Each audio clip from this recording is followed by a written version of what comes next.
Gina fut amenée et exhibée devant les portes du palais pour que tout le monde la voie. Sa mère fut convoquée et, lorsqu'elle arriva, son cœur se brisa. Elle tomba au sol en pleurant de manière incontrôlable en voyant sa fille unique se tenir, impuissante, devant une foule de villageois qui se moquaient d'elle et chuchotaient « voleuse ». Elle a trompé la princesse. Il vivait une très jolie fille nommée Gina. C'était une enfant unique, orpheline de père. Elle restait seule avec sa mère, une veuve qui avait peu de moyens pour s'occuper d'elle. Gina était une fille joyeuse, qui aimait profondément la nature. Elle trouvait la beauté dans les petites choses, surtout dans les fleurs. Presque chaque jour, elle cueillait de magnifiques bouquets de roses dans leur petit jardin et les donnait aux gens au hasard, aux voisins, aux aînés, et même aux inconnus qui passaient par là. C'était sa petite façon de répandre la joie. Et chaque fois qu'elle revenait du ruisseau de la ferme, elle rapportait à sa mère une poignée de roses.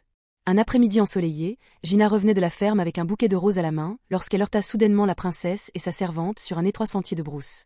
Surprise, elle s'inclina rapidement. « Bon après-midi, Votre Altesse », salua-t-elle timidement.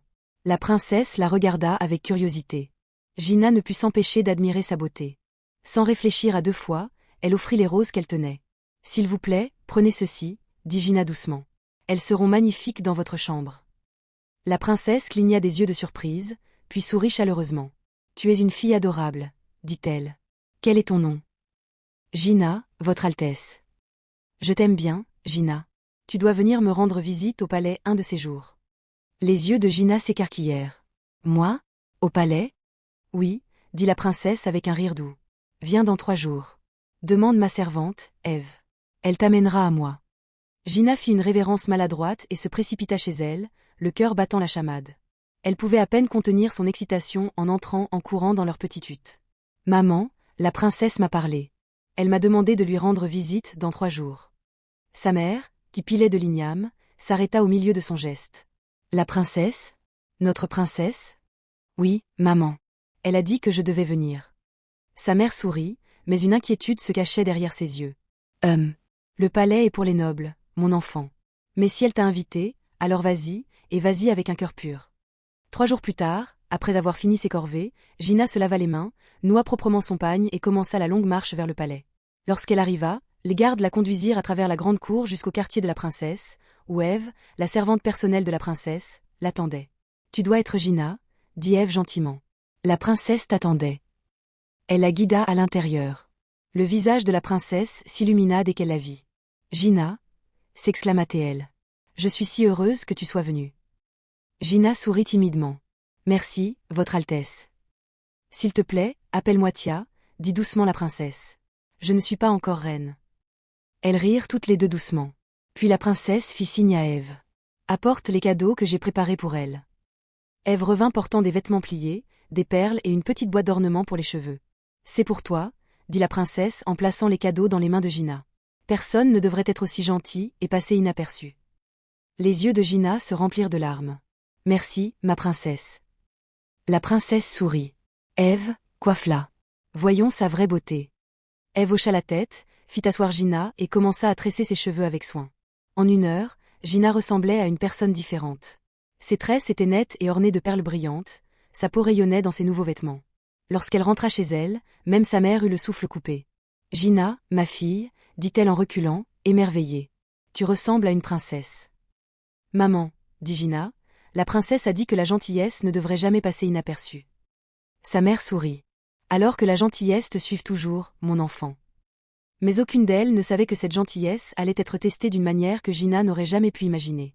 Gina plia soigneusement ses nouvelles robes et les plaça proprement dans sa vieille boîte en bois. Ce faisant, un doux sourire restait sur ses lèvres. Pour la première fois de sa vie, elle se sentait comme une toute nouvelle personne, belle, valorisée, vue. Sa mère, cependant, n'était pas aussi emballée. « Gina, » dit-elle doucement, « fais attention à ne pas visiter le palais trop souvent. La princesse est peut-être gentille, mais souviens-toi, tu n'es pas de la même classe qu'elle. » Gina gloussa et secoua la tête. « Maman, tu t'inquiètes trop. Ce sont juste des cadeaux inoffensifs. En plus, tous mes vêtements pour l'église sont usés. Je suis si heureuse d'avoir enfin quelque chose de beau à porter. » Sa mère soupira profondément. « Souviens-toi juste de qui tu es, mon enfant. » Les jours se transformèrent en semaines et le lien entre Gina et la princesse se renforça. La princesse l'invitait souvent, la couvrant de nouveaux cadeaux et envoyant des vivres du palais à la mère de Gina. La famille royale se prit aussi d'affection pour elle. Le roi admirait son humilité. La reine louait ses manières douces. Et la princesse, Oh, elle adorait le rire de Gina. Le genre de rire qui remplissait les espaces vides de lumière. Mais tout le monde n'était pas heureux. Dans l'ombre du palais, Ève, la servante personnelle de la princesse, brûlait de jalousie. Au début, elle la cachait derrière des sourires, mais chaque nouveau cadeau donné à Gina, chaque sourire, chaque geste aimable de la princesse était comme du sel sur ses plaies. Vous voyez, tous ces beaux vêtements, les perles, les chaussures, ils étaient autrefois destinés à Ève. La princesse avait l'habitude de les lui donner avant l'arrivée de Gina. Maintenant, Ève restait là, impuissante, alors que sa place dans le cœur de la princesse était lentement prise par une pauvre fille du village. Chaque fois que Gina venait en visite, la colère d'Ève s'approfondissait. Chaque rire qu'elle partageait lui faisait bouillir le sang. Qu'est-ce qu'elle lui trouve à cette fille misérable? Chuchotait-elle pour elle-même. Je vais lui montrer. Je vais leur montrer à tous. Le temps passa et le 18e anniversaire de la princesse approchait. Les préparatifs remplissaient le palais. Décorations, musique et tissus colorés partout. La princesse, aussi gentille que toujours, s'assura que Gina ait une nouvelle robe faite juste pour la célébration. Elle lui fit même coiffer les cheveux dans les chambres royales la veille de l'événement. Les deux amies pouvaient à peine contenir leur excitation. Elles prévoyaient de danser, rire et célébrer ensemble comme des sœurs. Le matin de la grande célébration, Gina arrangea un magnifique bouquet de fleurs rouges, jaunes et blanches, les plus belles que son jardin ait jamais produites. « Maman, je serai de retour avant le service du soir », dit-elle en souriant. Sa mère hocha la tête, bien que ses yeux fussent empreints d'une inquiétude silencieuse. « Vas-y bien, ma fille, mais n'oublie pas d'où tu viens. Le palais est plein de paillettes, mais tout ce qui brille n'est pas or. »« Je n'oublierai pas, maman, » promit Gina en faisant un signe de la main alors qu'elle s'éloignait. Sa mère soupira doucement et retourna éplucher des graines de melon, murmurant une prière. Lorsque Gina arriva au palais, elle salua respectueusement le roi et la reine et présenta le bouquet à la princesse. « Oh, Gina, elles sont magnifiques », dit la princesse avec un large sourire. La famille royale admira sa prévenance et la couvrit de remerciements. Mais debout dans un coin de la grande salle, le cœur d'Ève brûlait. Sa jalousie était maintenant une tempête trop lourde à cacher. Que lui trouve-t-il? Cette pauvre fille sale du village a volé tout ce qui était à moi. Mais je ferai en sorte qu'elle regrette d'avoir mis les pieds dans ce palais. Alors que la célébration continuait, la musique remplissait l'air. Les rires résonnaient dans la cour du palais. Parmi les cadeaux préparés pour ce jour se trouvait un cadeau spécial, un magnifique bracelet en or. Ce n'était pas n'importe quel ornement. C'était l'héritage royal transmis de reine en reine depuis des générations. La reine avait prévu de l'offrir à sa fille ce soir-là comme symbole de son entrée dans la vie de femme. Mais le destin, ou peut-être la malveillance, avait d'autres plans. Alors que les invités dansaient et que la famille royale se mêlait à la foule, un invité inconnu se glissa silencieusement dans la chambre de la princesse. Sa main plongea dans la boîte à bijoux et le bracelet en or disparut. Lorsque la reine demanda plus tard le bracelet, l'une des servantes courut le chercher, mais revint en tremblant. « Ma reine, il a disparu. » Les yeux de la reine s'écarquillèrent. « Disparu? Comment ça disparu ?» Le roi se leva immédiatement. « Garde, fermez toutes les portes. Personne ne quitte ce palais tant que le bracelet n'est pas retrouvé. » Le chaos éclata. Les invités chuchotaient. La musique s'arrêta. Les gardes commencèrent à fouiller tout le monde. Serviteurs, visiteurs, même les amis de la famille royale. Mais le bracelet restait introuvable. À l'insu de tous, le voleur l'avait rapidement caché à l'intérieur d'un vase à fleurs dans le jardin. Des heures passèrent et la reine s'impatientait. Lorsqu'elle demanda qui avait été près de sa chambre ce jour-là, Ève s'avança, le regard perçant et froid. « Je l'ai vue, » dit-elle soudainement. C'était Gina. Elle a pris le bracelet. La princesse haleta. « Ève, qu'est-ce que tu racontes? Gina ne ferait jamais ça. »« Je sais ce que j'ai vu, Votre Altesse. Elle se tenait près de votre chambre plus tôt. Je l'ai même vue tenir quelque chose de brillant avant qu'elle ne parte. » Les gardes sortirent du palais ce soir-là, marchant vers la maison de Gina, mais le temps qu'ils arrivent, elle était partie. Un villageois pointa vers le chemin de brousse. Elle est allée au service du soir avec sa mère. Les gardes n'hésitèrent pas. Ils suivirent le sentier étroit et poussiéreux jusqu'à ce qu'ils voient deux silhouettes marchant lentement, Gina et sa mère. Leur Bible coincée sous leurs bras, leur voix chantant doucement un hymne. Avant qu'elles ne puissent finir le verset, les gardes les encerclèrent. « Gina » aboya l'un d'eux. « Par ordre du roi, tu es en état d'arrestation pour le vol du bracelet royal. » Gina se figea. « Quoi ?» Sa voix tremblait. « Je ne comprends pas. » Sa mère s'avança, paniquée. « Ma fille n'est pas une voleuse. Que dites-vous » Les gardes ignorèrent ses protestations. Ils saisirent Gina brutalement et commencèrent à la traîner. « Maman » hurla Gina, tendant la main vers sa mère. Les larmes remplissaient ses yeux. Sa mère courut après eux, criant « S'il vous plaît, elle est innocente. Ma fille est innocente. » Mais ces cris furent avalés par la distance alors que les gardes traînaient Gina vers le palais. Lorsqu'ils arrivèrent, la cour était bondée. La princesse se tenait près des marches, le visage pâle et inquiet, tandis que la reine était assise sur son trône, la fureur dans les yeux. « Où est le bracelet ?» exigea froidement la reine. Gina tomba à genoux, tremblante. « Ma reine, je jure devant Dieu, je n'ai vu aucun bracelet. Je n'ai rien pris. » Ses larmes coulaient sur son visage alors qu'elle suppliait, la voix tremblante de peur. Mais Ève se tenait sur le côté, les bras croisés. « Je l'ai vue, ma reine, » mentit-elle avec assurance. « Elle était près de votre chambre. Elle l'a pris. » Gina se tourna vers elle. « Ève, pourquoi mens-tu? Je pensais que tu étais mon amie. » Ève détourna le regard, faisant semblant de ne pas entendre. La reine frappa du poing sur l'accoudoir de sa chaise. « Assez. Garde, enfermez-la dans la cellule du palais jusqu'au matin. » La princesse se précipita en avant, les larmes aux yeux. « Mère, s'il te plaît. Gina n'est pas une voleuse. Je la connais. Elle ne volerait jamais personne. » Mais la colère de la reine brûlait plus fort. « Tu as amené cette fille dans notre maison, et maintenant ton 18e anniversaire s'est transformé en honte. C'est un embarras pour la famille royale.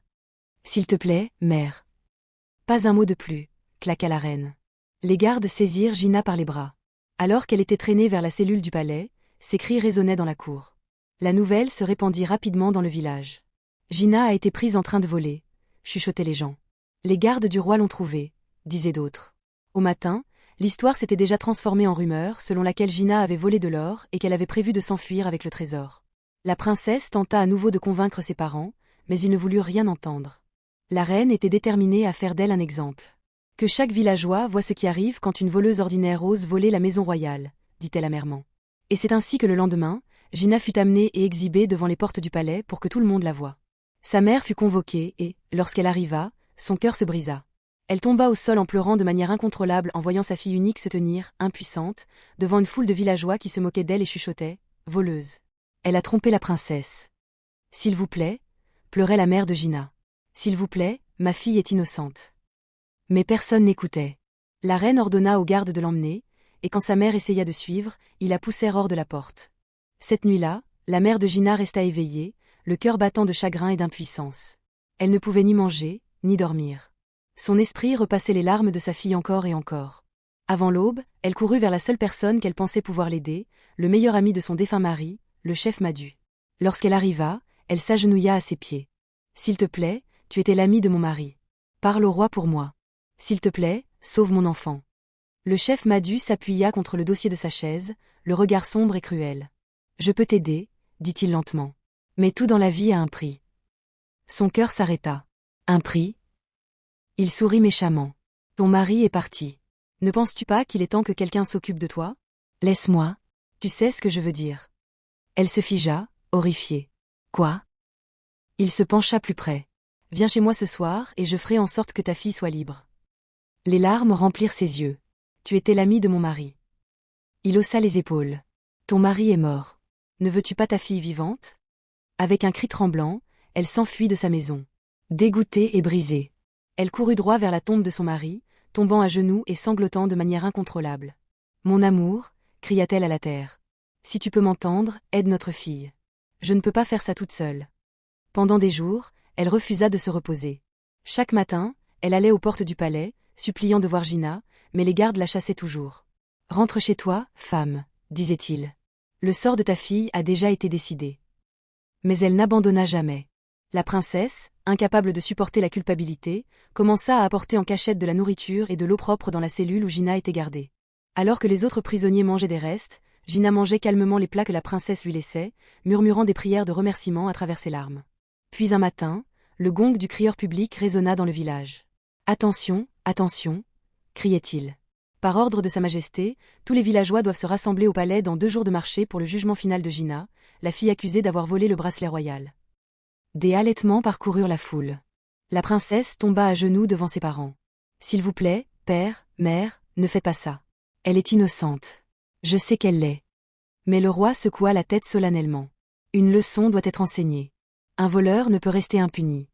La voix de la reine était froide. Le peuple doit voir que la famille royale valorise la vérité et la discipline. Gina fera face au jugement. La princesse pleura amèrement. « Vous faites une erreur. » Mais ces mots tombèrent dans l'oreille d'un sourd. Et quelque part dans la cellule du palais, Gina s'agenouillait dans le noir, priant silencieusement pour un miracle. Ne sachant pas que bientôt la vérité éclaterait au grand jour, mais à un coût que personne n'était prêt à payer. Le jour du verdict final arriva. La cour du palais était remplie de villageois, de gardes et d'anciens, qui s'étaient rassemblés pour être témoins du sort de Gina. Le soleil était brûlant. Le roi était assis sur son trône, sa couronne étincelant sous la lumière crue, son visage grave et sévère. « Gina, dit-il, sa voix résonnant à travers la cour. Pour la dernière fois, où est le bracelet royal ?» Gina s'agenouilla devant lui, faible et pâle. Les larmes coulaient sur son visage, alors qu'elle parlait doucement. « Mon roi, je jure sur la tombe de mon père, je n'ai jamais vu ce bracelet. Je suis innocente. » Ces mots brisèrent le cœur de la princesse. Mais la décision du roi était déjà prise. « Alors tu ne me laisses pas le choix, » dit le roi froidement. « Tu seras exécuté dans 2 jours de marché. Que cela serve de leçon à quiconque ose voler la maison royale. » La mère de Gina poussa un cri déchirant et s'effondra au sol. La princesse se précipita pour la tenir, mais la femme âgée était inconsolable. « S'il vous plaît, ne tuez pas mon enfant. Elle est tout ce qu'il me reste. » Mais les gardes emportèrent Gina, et sa mère fut laissée là, hurlant dans la poussière. Cette nuit-là, elle pria et pleura jusqu'à ce que sa voix ne puisse plus s'élever. Son cœur était trop lourd pour supporter la douleur. Au matin, elle était partie. Son amie la trouva allongée, immobile, sur le sol froid. La nouvelle se répandit rapidement dans le village et le cœur de la princesse se brisa lorsqu'elle l'apprit. Mais elle donna des ordres stricts aux gardes et aux servantes. « Ne le dites pas à Gina. Elle ne doit pas encore savoir. » 3 jours avant l'exécution, la reine et la princesse allèrent se promener dans le jardin du palais. La reine fronça les sourcils en regardant autour d'elle. « Ces fleurs ont poussé de manière sauvage, » dit-elle. « Où est le jardinier? Appelez-le immédiatement. » Lorsque le jardinier arriva, il commença à tailler les buissons et à enlever les mauvaises herbes. Alors qu'il se penchait pour soulever l'un des lourds vases à fleurs, son pied glissa. Le vase bascula et se fissura, et quelque chose de brillant roula hors de la terre humide. Tout le monde haleta. C'était le bracelet en or disparu. Pendant un long moment, personne ne bougea. Puis la reine le souleva doucement avec des mains tremblantes. « Le bracelet royal, » murmura-t-elle, incrédule. La princesse se serra la poitrine. « Je le savais. Je savais que Gina était innocente. » Elles se regardèrent toutes les deux, une vague de culpabilité les submergeant. « Amenez Ève ici tout de suite, » ordonna sèchement la reine. « Explique-toi, » tonna la reine. « Comment le bracelet a-t-il atterri ici ?» Ève se figea, ses genoux tremblants. « Je ne sais pas, ma reine. » « Mensonge !» cria la princesse. « Tu as accusé une fille innocente. Tu l'as regardée souffrir, et maintenant sa mère est morte à cause de ta jalousie. » Les larmes coulèrent sur le visage d'Ève. « J'étais jalouse, » avoua-t-elle faiblement. « Je pensais que Gina prenait ma place, mais je jure que je n'ai pas caché le bracelet. J'ai seulement menti. » La voix de la reine se brisa de rage et de chagrin. « Espèce d'enfant méchante. Tu as détruit la vie d'une bonne fille. Une fille que j'ai traitée comme ma propre fille. S'il vous plaît, pardonnez-moi, ma reine. Pardonnez-moi, princesse. Je vous en supplie. » Mais la princesse se détourna, la voix tremblante. « Tu récolteras ce que tu as semé, Ève. » Ève fut jetée dans la cellule du palais, la même pièce sombre où Gina avait été enfermée. Pendant ce temps, la reine et la princesse allèrent directement au donjon. Lorsque Gina les vit entrer, elle tomba à genoux, terrifiée. « Ma reine, s'il vous plaît, ne me tuez pas. Je jure que je n'ai pas. » La reine l'interrompit, les larmes aux yeux. « Chut, mon enfant. Tu es libre. » Gina cligna des yeux, confuse. « Libre ?» La princesse s'agenouilla à côté d'elle, prenant ses mains. « Le bracelet a été retrouvé, Gina. Tu disais la vérité depuis le début. » Pendant un moment, Gina ne put respirer. Puis les larmes vinrent. De longs sanglots douloureux de soulagement. « Viens, » dit doucement la reine. « Tu n'es plus une prisonnière. Tu es de la famille. » Le lendemain matin, la famille royale lui annonça la mort de sa mère. Gina s'effondra. La reine la serra contre elle alors qu'elle pleurait, murmurant « Nous l'enterrerons avec honneur. Elle est morte en priant pour toi. » La famille royale offrit à la mère de Gina des funérailles grandioses avec la même dignité que celle accordée aux nobles. Les villageois pleurèrent, honteux de leurs paroles et de leurs jugements. À partir de ce jour, le roi et la reine adoptèrent Gina comme leur propre fille. Elle devint membre de la famille royale, non par la naissance, mais par le cœur. La princesse et Gina devinrent encore plus proches, leur amitié liée par l'amour et la douleur. 2 ans passèrent. Ève resta dans la cellule du palais, oubliée de tous sauf de sa culpabilité. Un matin, le roi décida de la libérer, mais il émit un décret. Personne dans ce royaume ne doit parler à Ève. Personne ne doit lui acheter ou lui vendre quoi que ce soit. Laissez-la vivre parmi les hommes, mais dans le silence. Car sa langue a apporté la ruine sur l'innocent. Et ainsi, Ève vécut dans l'isolement. Personne ne la saluait. Personne ne l'aidait. Elle errait dans le village comme un fantôme, accablée par son propre remords. Elle vécut tranquillement pour le reste de ses jours, portant le souvenir de sa jalousie comme une cicatrice qu'elle ne pourrait jamais effacer. Et ainsi, la fille qui donnait autrefois des roses aux inconnus devint le cœur du foyer royal. Prouvant que la gentillesse ne meurt jamais vraiment, même lorsque le monde essaie de l'enterrer.